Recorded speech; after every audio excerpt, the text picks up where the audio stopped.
अवकाळी पाऊस, दुष्काळ, हमीभावाची हमखास उणीव हे सगळं महाराष्ट्रातला शेतकरी दरवर्षी सहन करतोय।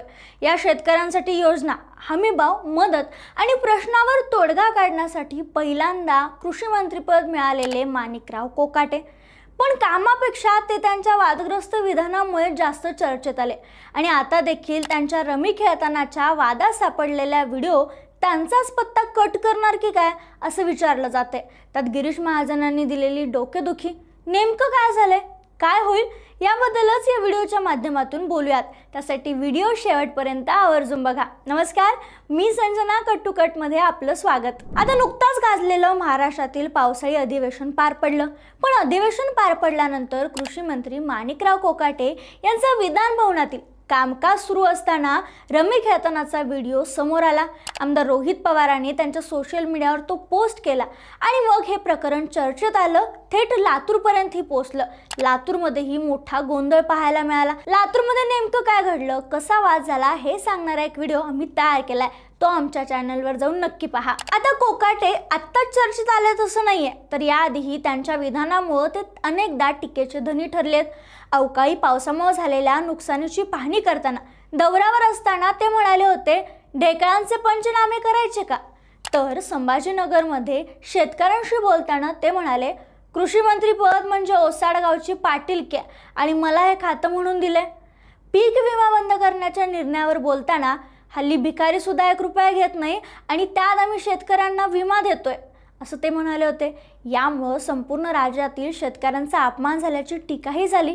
याशिवाय कर्जमाफीवर बोलताना कोकाटे म्हणाले होते, शेतकरी कर्जमाफीच्या पैशातून साखरपुडे, लग्न करतात आणि फिरतात। हे विधान ही शेतकऱ्यांना डासणार होतं।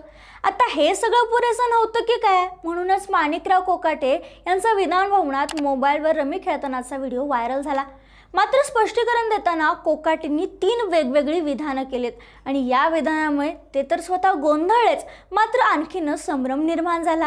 आता या सगळ्या प्रकरणावर बोलताना खासदार संजय राऊतांनी एक मोठा दावा आणि गौप्यस्फोट केलाय। त्यांच्या म्हणण्यानुसार अमित शहा 4 मंत्र्यांना डच्चू देणार आहेत आणि या यादीत कृषी मंत्री माणिकराव कोकाटे यांचंही नाव आहे असा दावा संजय राऊत यांनी केलाय। त्यामुळे रमीचा हा डाव कोकाटांचा पत्ता काटणार की काय असा सवाल यामुळे उपस्थित होतो। आता विषय आहे तो म्हणजे गिरीश महाजनांचा। गिरीश महाजनामुळे कोकाट्यांची डोकेदुखी वाढली असं म्हणलं जातंय। खरं तर नुकताच चर्चेत आलेलं वादग्रस्त व्हिडिओ, कोकाट्यांचं विधान आणि गिरीश महाजन या सगळ्यामुळेच ही डोकेदुखी वाढली आहे। याचा नेमका संबंध काय, तर बघा, नाशिकमध्ये सिंहस्थ कुंभ मेळावा होणार असल्यामुळं त्या कामाची जबाबदारी महाजन सांभाळत आहेत।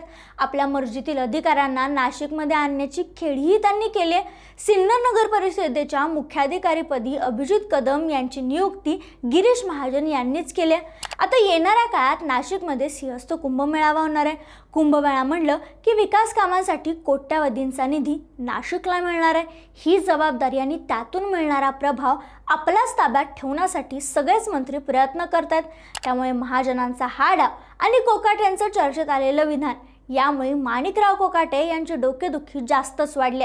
आता या सगळ्या प्रकरणावर पक्ष किंवा महायुती काय निर्णय घेते, अजून काही स्पष्टीकरण कोकाटे देतील का हे पाहणं महत्त्वाचं आहे। पण तुम्हाला काय वाटतं, विधानभवनात राडा होतो, कोणी रमी खेळतंय, हे महाराष्ट्रात काय चाललंय हा सवाल सध्या प्रत्येक नागरिक उपस्थित करतोय। या सगळ्या प्रकरणावर एक नागरिक म्हणून तुमचं मत काय आम्हाला कमेंटमध्ये आवर्जून कळवा।